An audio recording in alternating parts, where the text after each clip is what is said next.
लेकिन आज इस एक्सप्लेनर में हम एक ऐसे छुपे हुए अध्याय को डिकोड करने वाले हैं जो रियलिटी के सबसे बड़े इल्यूजन को बिल्कुल क्लियर कर देता है।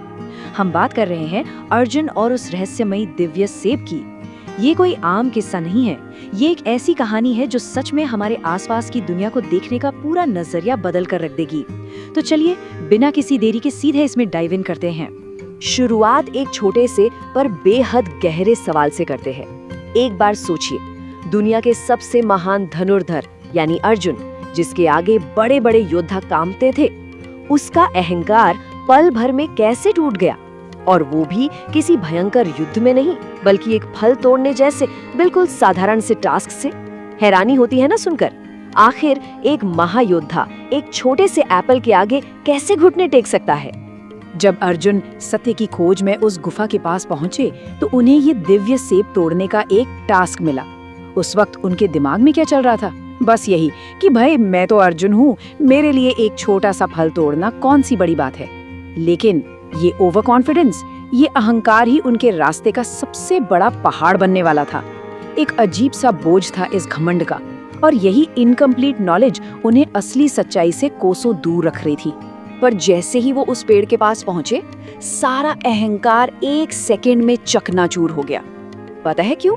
क्योंकि उस पेड़ के ठीक नीचे हजारों इंसानी कंकाल बिखरे पड़े थे। लिटरली हजारों स्केलेटन्स। ये वो लोग थे जो पहले उस गुफा में आए थे, इस आसान से लगने वाले काम को पूरा करने की कोशिश की, फेल हुए और वहीं खत्म हो गए। मौत का वो सन्नाटा और वो मंजर अर्जुन को अंदर तक हिला देने के लिए काफी था। अब यहाँ सबसे बड़ा ट्विस्ट आता है। एक महान योद्धा के लिए एक सेब तोड़ना असंभव क्यों था? क्योंकि वो पेड़ हर गुजरते सेकंड के साथ अपना फिजिकल फॉर्म बदल रहा था। एक पल में वो एकदम ताजा सेब होता, और जैसे ही हाथ बढ़ाओ, दूसरे सेकंड में वो एक खिलता हुआ फूल बन जाता, तीसरे सेकंड में एक ठोस पत्थर, और चौथे में सूखी लकड़ी। माया के इस खेल में उस फल को पकड़ पाना लिटरली इम्पॉसिबल था।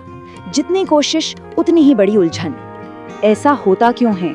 इसको समझने के लिए बहती नदी का एक बहुत ही प्यारा मेटाफर लेते हैं।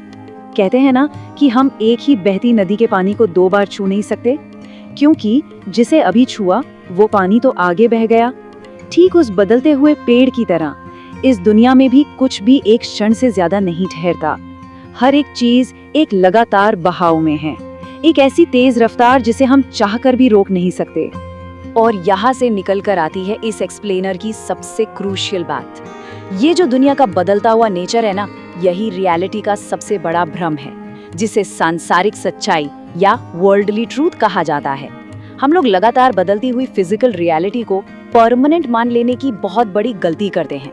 अर्जुन को उस दिन यही समझ आया कि इस फिजिकल दुनिया में ठहराव नाम की कोई चीज है ही नहीं, और जब हम इन टेम्परेरी चीजों से परमानेंट सुख की उम्मीद लगाते हैं, वहीं से सारे दुख शुरू होते हैं। इस पॉइंट पर अर्जुन की मुलाकात होती है श्रृंगाक साथी से, जिन्होंने उन्हें कुछ बेहद गहरे विचार सिखाए। उनकी बातें किसी माइंड ब्लोइंग रेवलेशन से कम नहीं थी। साधु ने उन्हें समझाया कि देखो, रियलिटी कोई ऐसी सॉलिड चीज नहीं है जिसे सिर्फ इन आंखों से देखा जा सके। ये एक्चुअली अलग अलग लेयर्स में, अलग अलग लेवल्स में डिवाइडेड होती है, और इन्हीं लेयर्स को समझना हमारे एग्जिस्टेंस को गहराई से समझने की पहली सीढ़ी है। उन्होंने रियलिटी को 3 डिस्टिंक्ट लेवल्स में बांट कर दिखाया। पहला स्टेप है प्रतिभासिक, जो बेसिकली एक सपने की स्टेट है। उसके बाद आता है दूसरा स्टेप व्यवहारिक, यानी वो प्रैक्टिकल अवस्था जिसमें हम और दुनिया अभी जी रहे हैं। और आखिर में तीसरा सबसे ऊपर का स्टेप है परमार्थिक, यानी द अल्टीमेट ट्रूथ। ये तीनों स्टेप्स हमारे रियलिटी को देखने के नजरिए को पूरी तरह से एक्सपैंड कर देते हैं। अब इन शुरुआती 2 स्टेट्स का कंपैरिजन सच में आंखें खोल देने वाला है। प्रतिभासिक वो दुनिया है जो नींद में दिखती है। जब हम सपना देख रहे होते हैं तो लगता है ना कि सब बिल्कुल 100% सच है, पर जागते ही सब गायब। इसके ऑपोजिट है व्यावहारिक अवस्था, वो दुनिया जिसे हम अभी जागते हुए एक्सपीरियंस कर रहे हैं। लेकिन ट्विस्ट क्या है? ये जागती हुई दुनिया भी एक्चुअली एक बड़ा सपना ही है, क्योंकि ये भी तो उस पेड़ की तरह हर पल बदल रही है ना। जिसे आज हम सच मान बैठे हैं, वो कल एग्जिस्ट ही नहीं करेगा। एक बहुत ही सुंदर मेटाफर से इसे और क्लियर करते हैं। जैसे समुद्र की चंचल लहरों पर चांद की परछाई लगातार हिलती डुलती रहती है, ठीक वैसे ही इंसानी दुख और सुख बस फ्लक्चुएट करते हैं। क्यों?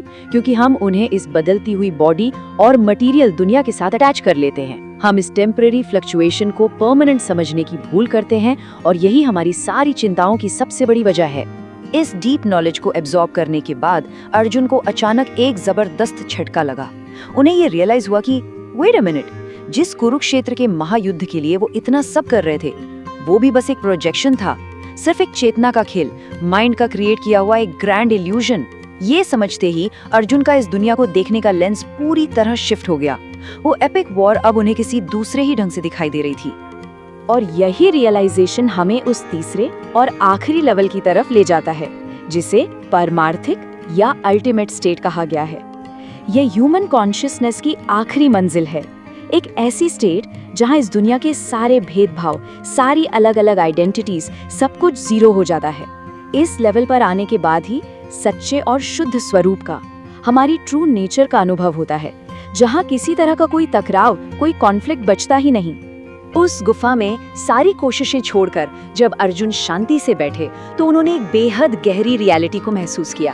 जो बाहर की दुनिया है उसका मिटना तय है, वो एब्सोल्युटली टेम्पररी है, लेकिन जो अंदर है, समय और स्पेस, वो कोई एक्सटर्नल फोर्सेस नहीं है, वो असल में इनफाइनाइट हैं, इटर्नल हैं और पूरी तरह से हमारे अपने अंदर ही रिजाइड करते हैं।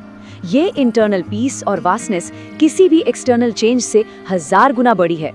सिंपली पुट, जो देखने वाला है यानी ऑब्जर्वर, सिर्फ वही एकमात्र सच्चाई है। बाकी जो कुछ भी देखा जा रहा है वो सब माया का इल्यूजन है।